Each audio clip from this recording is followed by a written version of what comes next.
Hello students. पिछले lecture में हमने पढ़ा था सेंटर ऑफ मास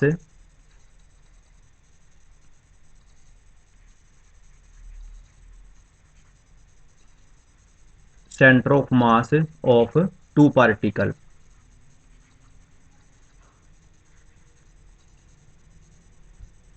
और रिजल्ट आया था RCM equal to M1R1 plus M2R2 divided by M1 plus M2।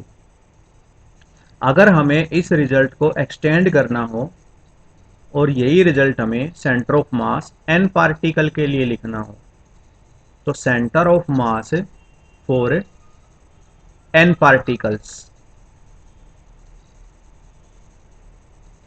Particles के लिए बन जाएगा। अगर वेक्टर नोटेशन के साथ लिखें R C M equal to, यहाँ पे दो पार्टिकल के लिए है, इसको एक्सटेंड कर देंगे M1R1 vector plus M2R2 vector plus M3R3 vector and so on divided by M1 plus M2 plus M3 plus, और ऐसे सारे मास जुड़ते चले जाएंगे। तो इस तरह से हमें फॉर्मूला मिल जाएगा centre of mass of n particle. Space में अगर n पार्टिकल हैं इस तरह से, और ये उन सब की पोजीशन है R1 R2 R3 और लास्ट वाले की Rn, ऐसे करके, तो इनका जो सेंटर ऑफ मास होगा, मान लीजिए इनका सेंटर ऑफ मास हम रेड कलर से दिखा दें, यहाँ पे सेंटर ऑफ मास है और उसकी पोजीशन है R, तो R को हम ऐसे लिख सकते हैं। इसको इक्वेशन नंबर 1 मान लेते हैं और इक्वेशन नंबर 1 को समेशन की फॉर्म में लिख सकते हैं हम, जैसे कि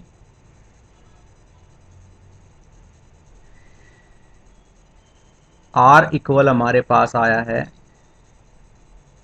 M1R1 vector plus M2R2 vector plus M3R3 vector and so on divided by M1 plus M2 plus M3 and so on.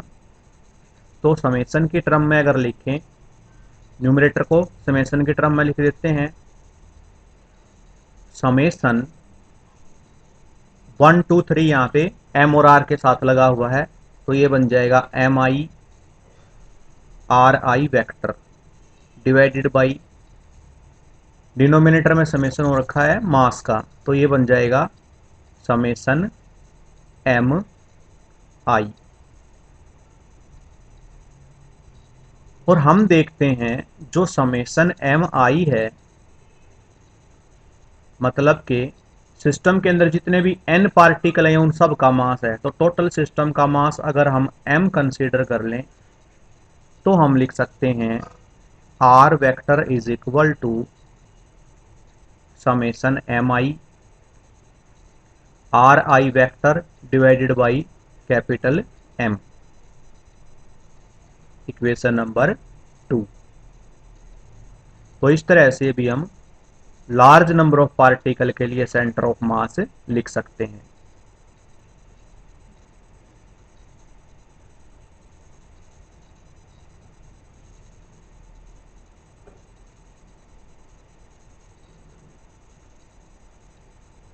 मान लीजिए कोई भी, जो हमने n पार्टिकल लिए हैं, उन n पार्टिकल में किसी ith जो पार्टिकल है mi मास वाला, उसकी पोजीशन है Ri, और इसका जो सेंटर ऑफ मास आया है टोटल सिस्टम का उसकी लोकेशन कैपिटल आर। और ये हमने लिया 3 डायमेंशनल सिस्टम में। तो ith पार्टिकल जो m मास की पोजीशन है उसका कोऑर्डिनेट हो सकता है xi, yi, zi। और मान लो सेंटर ऑफ मास की जो पोजीशन है उसको कैपिटल एक्स, वाई और जेड से रिप्रेजेंट कर लेते हैं। तो इस तरह से जो आर वेक्टर है, स्मॉल आर आई वेक्टर, वो क्या बन जाएगा, x i j i cap plus y i j cap plus plus z i j cap k cap. I j और जो आई जे और k cap x y z direction में होते हैं उससे हमने कोऑर्डिनेट को मल्टीप्लाई कर दिया। तो इस तरह से हमारे पास आर आई वेक्टर आ गया।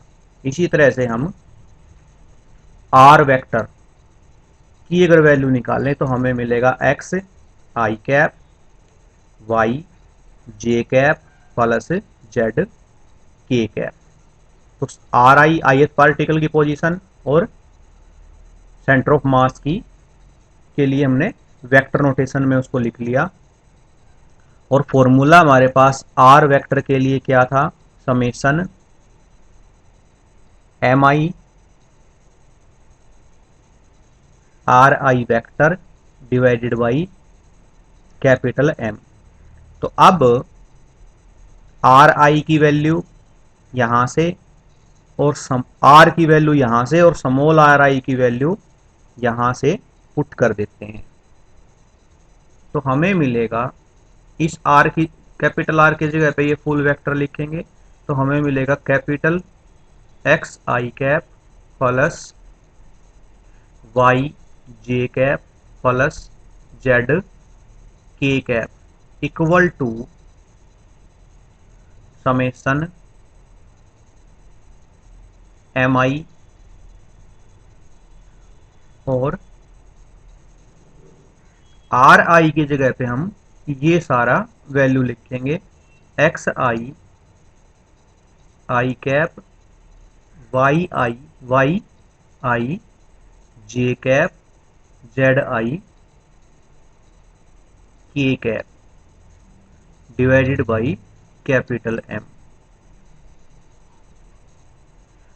अब अगर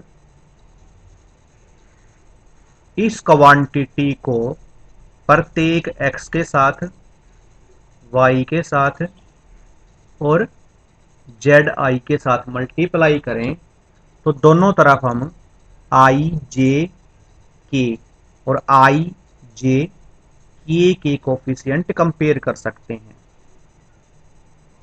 तो कंपेयर करने के बाद हमें मिलेगा कैपिटल एक्स इक्वल टू आई और आई वाला अगर कंपेयर करेंगे ये दोनों के तो इसका कोफिशिएंट कैपिटल एक्स और इस आई का कोफिशिएंट ये बार वाला कांस्टेंट और ये एक्स आई। तो हमें मिला 1/m समेशन एम आई एक्स आई, एम आई एक्स आई। इसको इक्वेशन ए बोल देते हैं। इसी तरह से हमें y और z की वैल्यू यहां से और यहां से कंपेयर करने से मिल जाएगी। x की वैल्यू हमें मिली है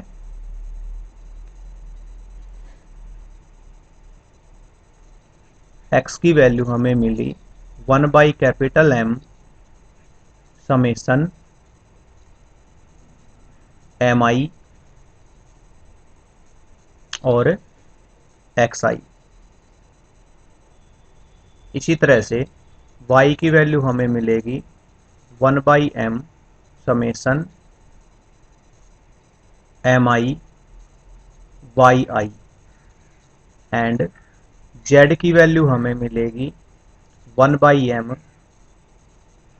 समेसन mi zi। इसको इक्वेशन 1, 2 और 3 मान लेते हैं। अगर मास का डिस्ट्रीब्यूशन इस तरह से डिस्क्रीट डिस्ट्रीब्यूशन ना होके कंटिन्यूस डिस्ट्रीब्यूशन होता, जितने भी मास थे m1 m2 up to mn, ये सब अलग अलग पोजीशन ऐसे रखते थे। इसकी बजाय अगर मास का डिस्ट्रीब्यूशन कंटिन्यूस है, बिल्कुल इस तरह से है, कंटिन्यूस डिस्ट्रीब्यूशन है, तो उस केस में जो ith मास है उसको हम बोल देंगे dm। dm और जो समेशन का सिंबल है, समेशन का सिंबल इंटीग्रेशन में कन्वर्ट हो जाएगा। तो हमारी फर्स्ट इक्वेशन बन जाएगी,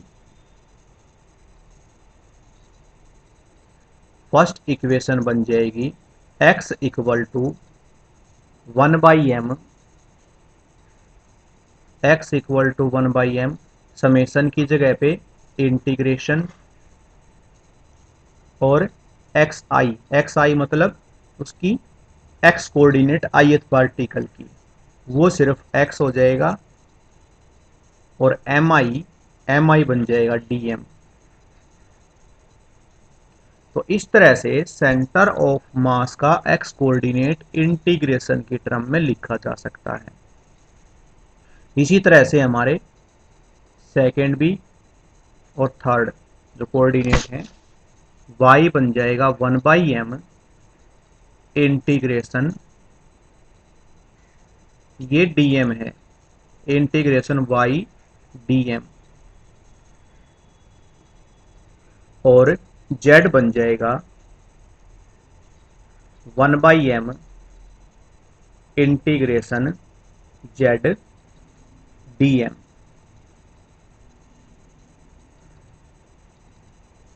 ये सारा आर्टिकल डिटेल से नोट्स में कर रखा है मैंने, तो वहां से इसको आप नोटबुक में बना सकते हैं।